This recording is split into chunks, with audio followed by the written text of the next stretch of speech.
Hey you, yeah you who clicked on this video. Thanks for giving our channel a shot. And if you will, please do us the honor of watching the video all the way through. Appreciate it. Now onto the video. We did it. Yes. Yes, we did it. No price to pay. We broke our rules just like her. The bill comes due.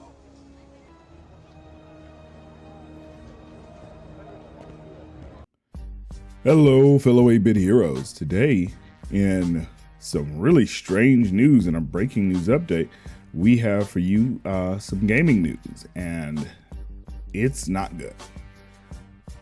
So let's get into it. So, for all you fans of Microsoft's Xbox out there, things are about to get a lot harder. What do I mean by that? Well, in an announcement today, this story was broken by IGN. The Xbox series of consoles will increase in price starting today. So if you don't have an Xbox series console and you were looking to get one, you might want to look used because it's looking rough out here. In addition to that, so will the Xbox accessories. They will get a price hike. And oh boy, the games later on this year, probably in the holiday season, will get a price hike up to $80. So let's break this thing down. So what are the price hikes exactly? Well, these prices hide in Tyrone Biggums, I'll tell you what. Xbox Series S 512 gigabyte edition is $379 now, up from $299.99. Xbox Series S 1 terabyte is $429.99, up from $349.99. Xbox Series X Digital Edition is $549.99, up from $449.99, a $100 price increase. Xbox Series X Disc Edition, $599.99. You heard me, $600, up from $499.99. Wow. And the Xbox Series X 2 terabyte Galaxy Special Edition is now $729.99, up from $599.99. You might as well just start saving for a PC. Oh my God. Whew. Okay. So in addition to that, the Xbox Wireless Controller Limited Edition will increase $10 from $89.99 from $79.99. And the Xbox Elite Wireless Series 2, the Core Edition, is now $149.99, up from $139.99. And the Xbox Elite Wireless Controller Series 2, the full edition, is now $199.99, up from $179.99. In addition to that, the Xbox Wireless headset, which was $109.99, is now $119.99. Oh my goodness. So let's talk about what facilitated these actions. Now, in their press release, Microsoft is citing that development costs are the reason for the price increase. So before you guys go on Twitter and every other social media that you could think of to try to blame the tariffs, these price increases are global and they have seemingly nothing to do with tariffs, but rather the increased cost of development. And why is the cost of development somehow increased so much? Well, Microsoft bought all these studios, Activision Blizzard, you name it, they bought it. Bethesda, they bought all of these studios, and the bill has come due. I mean, remember, the Xbox division has not made money since, Xbox 360. Xbox One didn't really make any money, and they haven't really made any money on the Xbox series of consoles. So, you know, Microsoft wants their money, and with Game Pass dwindling as far as subscription service increases are concerned, now it seems like their only choice that they saw fit anyway was to increase the price on all of the hardware and the software. So this is what we're left with. Now, what are the ramifications of this? So let's talk about this, because I've actually given this quite a bit of thought.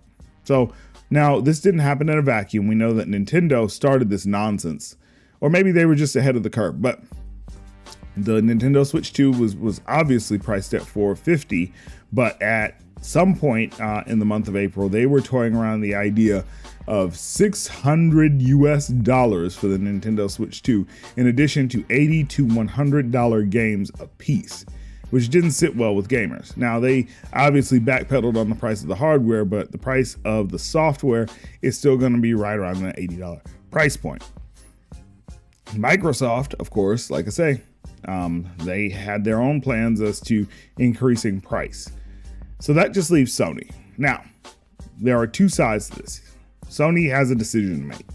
Either they can follow suit and increase the price of the PlayStation 5, which, again, remember, Microsoft increased the price of a 5-year-old console, guys.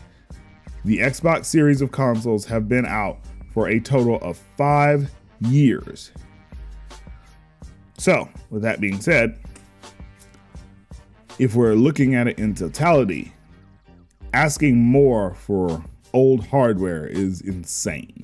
Normally, in a console generation cycle, the price goes down, not up. Now, so Sony could follow suit, or they could leave everything exactly how it is. In doing so, not only do they make themselves look far more attractive than they already have. I mean, remember, the PlayStation 5 has consistently outsold the Xbox series of consoles 2-1 almost since their inception. So they can just continue doing what they're doing and not really bat an eye. But it also makes them a more attractive option in the entire console race in general, just because, remember, Nintendo has increased the price of their software by $10. So the going price for games has been $70 for a while now. So increasing them to $80 to $100 is not really a smart move. So if Sony just stays the course, everything is gravy, all good, right? Then you have to consider the idea that games like Clair Obscur Expedition 33, which are, by all intents and purposes, is game of the year for this year. I mean, I have yet to see anything more captivating or play anything more captivating. By the way, review coming soon. But that game came out for $50, guys. And it is far and away better than a lot of the slop that has come out for $70. In a landscape where a game made by indie developers that looks as beautiful as Clair Obscur Expedition 33, I just don't see how you justify $80 price points on games. So this is going to have a lot of unintended consequences. Not to mention, the secondhand market is going to boom because of this. Because again, $600 for 5-year-old hardware is ridiculous.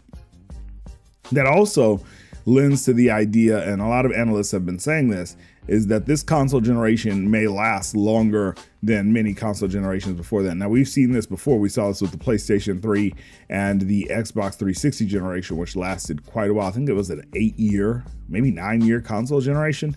And it looks like history is going to repeat itself. And so if that's the case, and Microsoft wants to sustain these high prices, I just don't see them being able to last. Not to mention the idea that they've gone basically third party with the idea that most of their games are playable on PC and will soon be playable on PlayStation. So I just don't really see a way forward for Microsoft based on this. So we're going to have to wait and see. Maybe the outcry of the fans will catch an executive's ear, but for the right now, I mean, it is what it is. That is the price. So I honestly don't know, guys. If Sony follows suit with this, I guarantee that the games industry will crash within a year's time. I guarantee it. So, we're just going to have to sit, hope, and pray that Sony, listens to reason and just does nothing. So we'll see what happens, guys. You let me know what you think about Microsoft's price increase. Do you think that this is crazy and that there's no justification for this? Do you think that the bill has finally come due based on their outlandish and outrageous purchasing?